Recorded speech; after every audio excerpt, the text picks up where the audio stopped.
Hello, everyone. It's Mike from Downtown Comics, and as always, I'm here with James Rossman. James, how are we doing today? Doing great. All right, so we're going to talk about some comic book news. We got Yeah. a few things to go over today, so I will just let you get started. So, the 2027 slate, not only for comic books, or comic book movies, but just I feel like for movies in general is going to be insane. Like, I got 12 to go through. So we'll have Avengers: Secret Wars, Batman Part 2, Man of Tomorrow, which is the new Superman movie.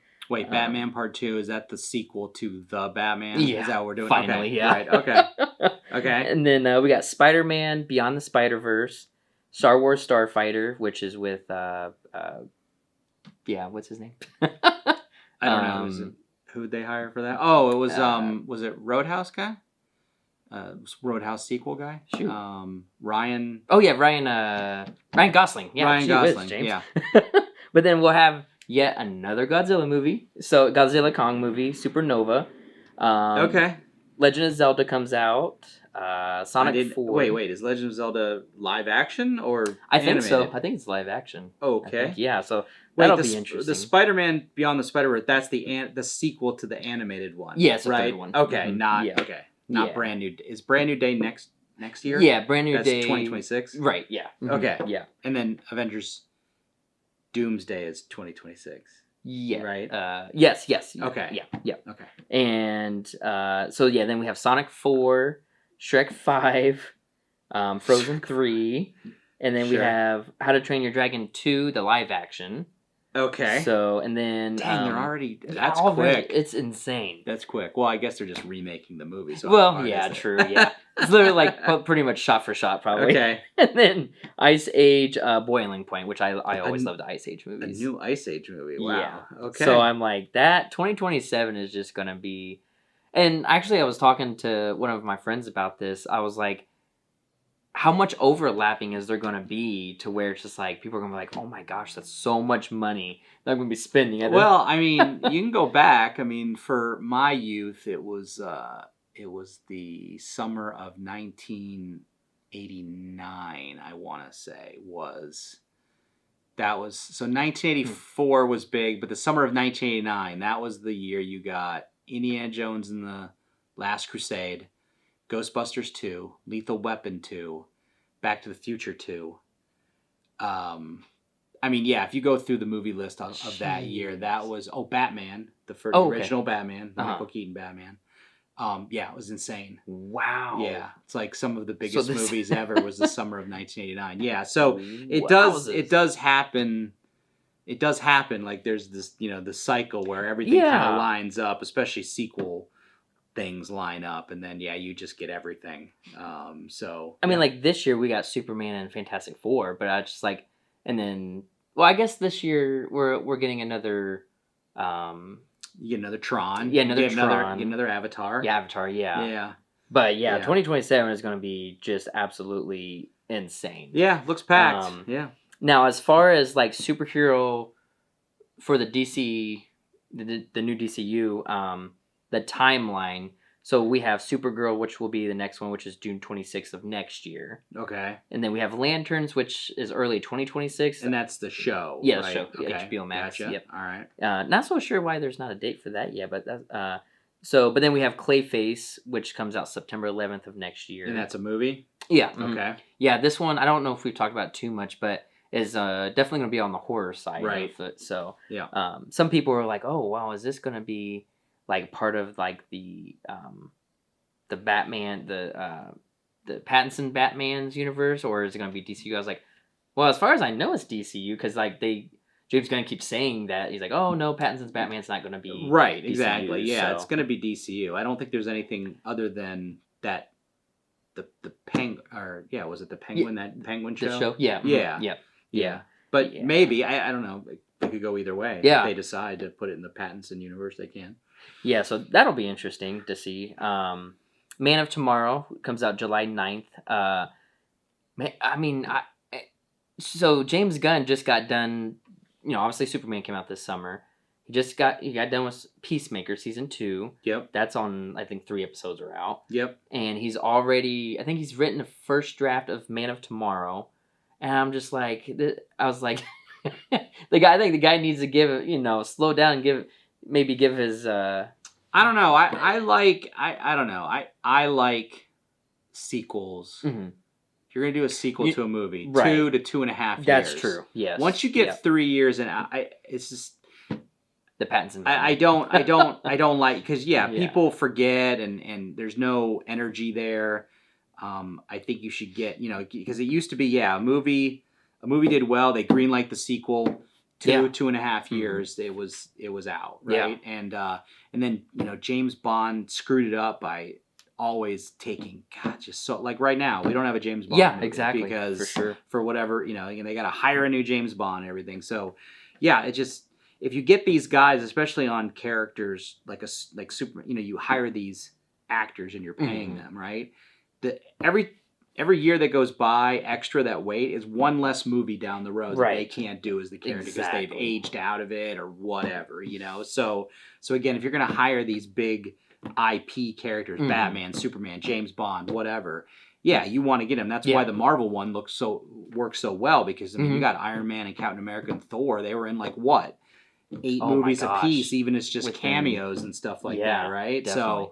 So you work them in and you just James Gunn is a working machine right now. we got to build on momentum, right? We really do. So. And I feel like it's kind of James Gunn's obviously that him and Peter Safran's taken over the DC Comics as far as the movies go.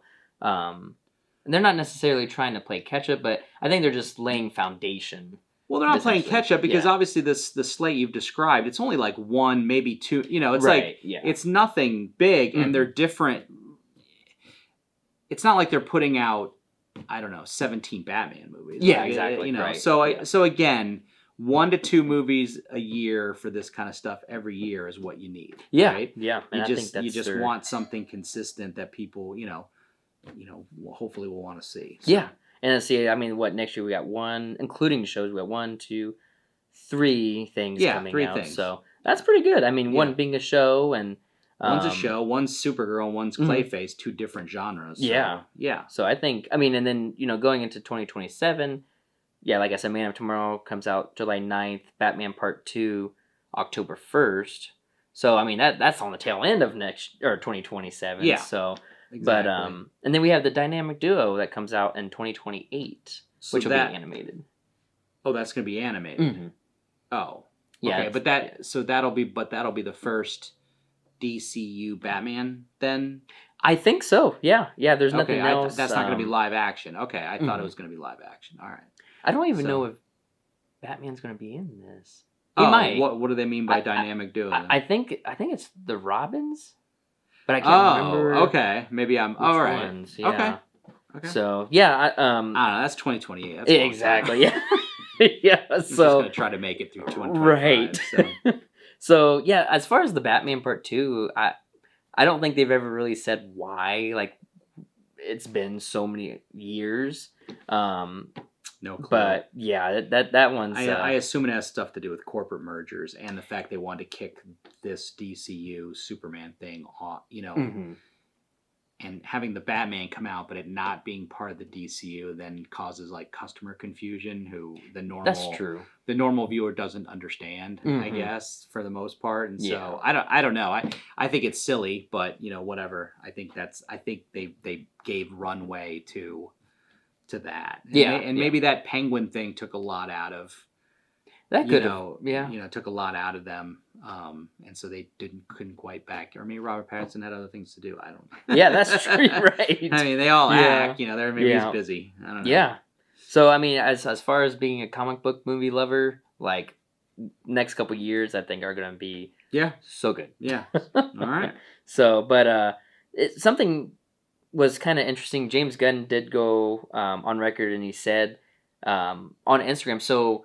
On Peacemaker, if you're not watching it right now, James Gunn and a couple of the other cast members, when it goes live on HBO Max, they do a thing on, I think it's just Threads, social media, where they talk to people about it. You can ask a question, they'll answer. Okay.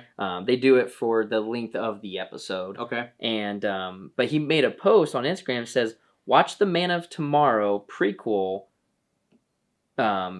being Peacemaker, season 2. So I was like, the prequel or the Man of Tomorrow prequel.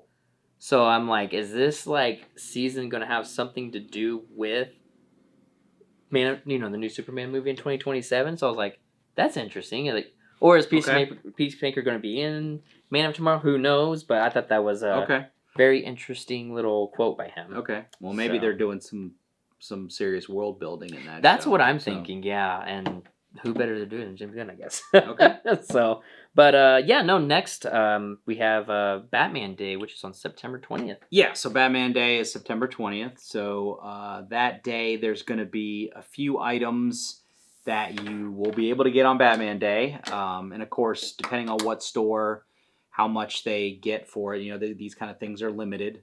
Sure. So you do want to plan on going to the store on that day. Did we even check what September? Let's see, the 10th is a Wednesday, and then the 17th would be the next Wednesday. Yeah, it would be a Saturday. So Saturday. Yeah. So yeah, you'd want to stop by whatever store is close to you, Downtown Comics being one of those. Anyway, so yeah, the stuff that are going to be available, probably for free or in some way, shape, or form, or maybe it's an add-on to something. It depends. Each store is different, so they don't have to do whatever it is. Absolute Batman #1, like the 12th printing of it, technically, is a Batman Day printing. Nice.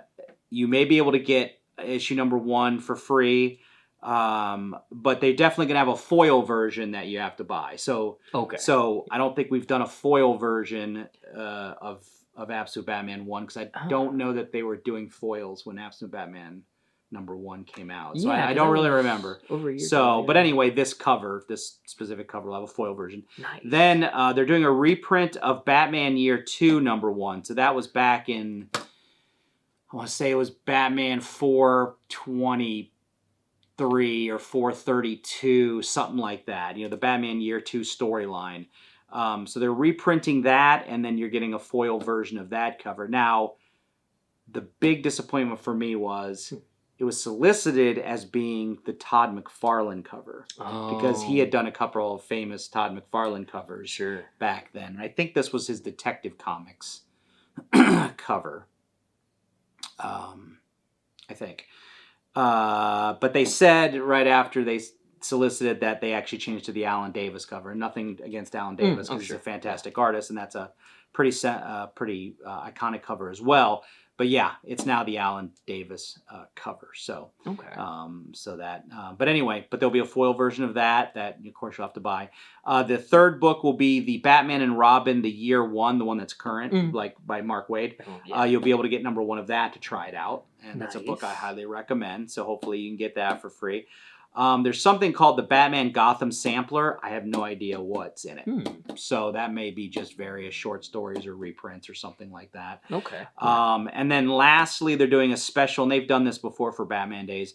There'll be a special printing for the 20th anniversary of the Hush storyline, a special hardcover reprint of the original story with a brand new cover. So it'll just be a... Yeah, same thing you could buy. I don't even know if Hush is available. I think Hush is available in... No, I don't think it's available. It hasn't been available in hardcover forever. Maybe it never came out in hardcover. I'm trying to remember.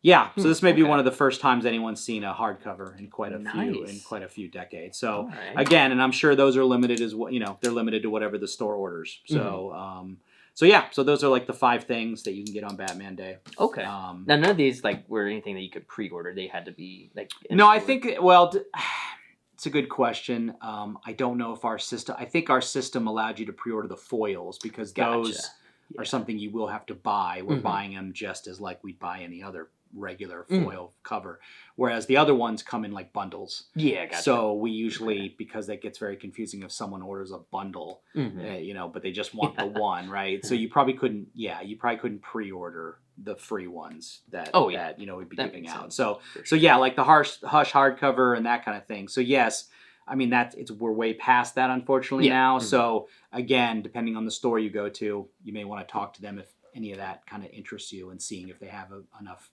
to get it, but you can't pick it up till the 20th. So very specific about that. I'm excited about that. Yeah. So there you go. All right. So I think the last thing we going to kind of talk about are blind bags. Yeah. So obviously, Invincible, what was it, maybe 3 months ago, did a blind bag for the launch of that new Battle Beast that was project. Huge, by the way. That was and that became a huge thing. And I think the big thing about that one was he included two things that it wasn't just variant covers. So I think the key to partially the success of that particular project was the fact that two of the ones that you could get in there were not just variant covers of the book. One was a reprint of a Marvel comic, actually. The Marvel Team Up, where Invincible was actually in it. One of the rare cases of crossover synergy. It was Spider-Man and Invincible, but it was in the book called Marvel Team Up, which Kirkman was writing at the time. That's right. Because he was doing some work for Marvel. So they actually were able to reprint that book. I don't know how, but they reprinted that book. The other one was you could get a copy of issue number 2 before number 2 actually came out, right? Which I did not. And then the rest were, obviously reprints. So that did very well. And obviously it's been shown over the life of the comic book industry that when one company tries something and it works, not only does that company then do more of it, but other companies then try to figure out how to use it, right? And so in the 90s, when the first cover variants actually started to come out, like this was the first time they tried doing different things and having either at first it was just not a second cover, it was just we're going to do something to the cover that's unique. So you had the wraparound covers. They had been doing that since like the 70s on some like Treasury editions and stuff. They would do where there wasn't an ad on the back, the cover went all the way around, right? Cool. So that was unusual for the time because obviously that's ad space on the back. Yeah, that was premium ad space. In comic books, a lot of the reason that they worked is because the ads paid for a lot of the stuff, right? All the ads to the comics. So that was kind of thing. But then you got into the 90s, and then Marvel started trying out some stuff. They did some die-cut covers. So one of the first ones was a Fantastic Four issue, which it was just a cardstock cover, and then the four, it was cut. It was actually on the you lifted it up, and there was basically a hole in the cardboard, and then the 4 was actually on the regular page.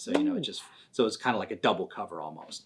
And then, from there you had the famous like Silver Surfer number 50, which had the Silver Surfer actually in silver, and it was kind of raised. They called embossed, raised off the cover. So when you felt it felt like bumpy and stuff like that. So cool. And so it started from there. Then you had Marvel. If you remember, there was old X-Men and Spider-Man, but they actually put like a holograph little card on it and stuff. And so then other companies started doing similar things, right? And you had this kind of explosion of like, just different foil treatments on it, or they had like Marvel did like gate folds where the cover would open up, but then there'd be another cover behind it. So instead of wrapping around, it would gate foil. But then you had somebody that would gate foil, like the first issue of X-Men had the 1991 X-Men, which Jim Lee did. It had 4 separate individual covers. Okay. So that was one of the first like variants, right? So they actually had 4 different covers, each one with a different image on it.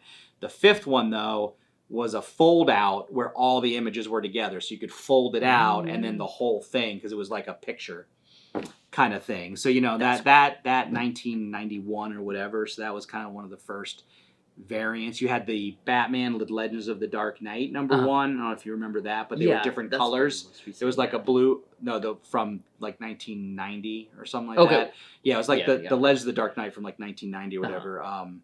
It had like, one was a blue cover, one was a yellow cover, one was like an orange cover or something like that. So yeah, that. Anyway, so blind bag's just the latest thing, right? Yeah. So DC just did it this week for Batman number 1, and I don't even know how many different. Do you know? I don't remember. There wasn't. So I don't think Batman number 1 had that many. Okay. So I think another thing about the that made the blind bag for Battle Beast even more popular or even more of a success was they kept it at that $3.99 or $4.99, so whatever that was. Sure. and they didn't raise the prices. I think for these they did raise prices. I think it was $1 more. Was it $1 so I more? think it Yeah. was, if the regular cover was $4.99, I think these were $5.99. I think. Okay. I could be wrong. Yeah. Don't get me wrong. Yeah. So and I think what they upped the ante on was the fact that they actually had the whole lottery thing up another level, because there was a 1 in 250 or something, and maybe there was a 1 in like 5 or 1,000. There was 1,000, 1 in 1,000. Yeah. Okay. So again, if you like the lottery, I get, so yeah, that's just like trading cards, just like sports cards, just like game cards now, right? There's common, uncommon, rare, ultra rare, super ultra rare, super ultra rare, epic rare, whatever levels you want. So yeah, this is kind of the comic book version of that. And then it will reach it. So we've got that one. I think Marvel's doing it coming up for something, and I don't know what. But that I think one, whatever it is, and I can't remember what it was either, but I think that one was like $9.99. It may be, yeah. There was like $10. Yeah, and it's DC's possibly they charge $10. I don't remember. But I think the big one, the one that's gonna break brains, is that Mark Spears Monsters and the Wolf, because there's I think 75 different possible covers. Gee whiz. So it'd be interesting to see how many. So that's crazy. So yeah, this is a thing. Like most things, as long as if they see the numbers and the fact that it did well, then they will try to figure out ways to do more of it. I mean, that's just where we are in the industry from a marketing standpoint. So I mean, I would like to even see them kind of go back to the older ones and do that ever so often too. I think that would be pretty fun. I mean, they obviously, with this foil treatment they've been doing on covers, that's a harken back to what they did in the 90s. True, yeah. So, I mean, I don't know. Maybe they go back to doing like weird stuff like that on the covers or whatever. But I feel with as many variants as there are, true. It's just it'll be interesting. I mean, I don't know. In my brain, it would be kind of interesting if they just did the regular cover and then every other variant was in a blind bag. So you couldn't even choose variants anymore. Right. You just had to get the blind bag and then what you got. But I know that doesn't work because a lot of the, again, just like anything else, if you're a Scotty Young fan, right? So we have fans of different artists and stuff, right? So if Scotty Young does a cover, or Peach Momoko does a cover, or and again, Mark Spears is a guy now that does a cover that's fans. So there's every Chase Scott Campbell, the ones that are Alex Ross, these big names that they're more cover artists now than they are interior. They don't do a lot of interiors, but they're big in the cover artist thing. There's certain fans of those people's art. Jim Lee now, except for Hush, that he was mostly just doing variant covers for the last decade or whatever.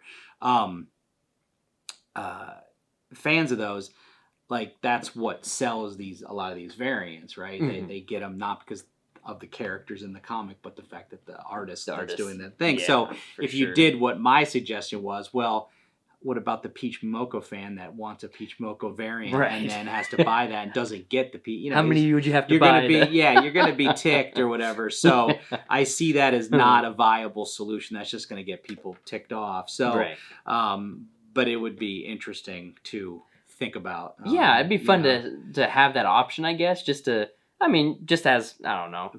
But yeah, I don't know. I don't know where this goes. Like I said, it's going to again, Mark Spears, the Monsters book, I say it's going to be the Zenith, but that's an independent title by an independent creator, so you're going to have a large segment of the population that just doesn't care. Because either they don't know, or it's like, who cares about this person and their monster book or whatever. The Zenith will be when either Marvel or DC does one, and if they put 75 different variants in it, that will probably signal the last time you see that. Honestly, yeah. I mean, it would be interesting. So it'll see how far because they'll push it. They'll push it until it gives out. So I don't know. if you love like opening something and being surprised, that's kind of fun, you know. I mean, there is a fun aspect. Just like when you were a kid on Christmas Day. So, but yeah, if you're looking for a specific one and then you don't get it, see, that's when you have to kind of shut yourself off from that. If you're the person that just like looks over the list and like, oh, I want that one, you know. And I'm not even talking about like the 1 in 1,000 or 1 in 250 because that's just speculation. Exactly. Right? You know, the people that want those are obviously they just want it because they're gonna want to try to resell it.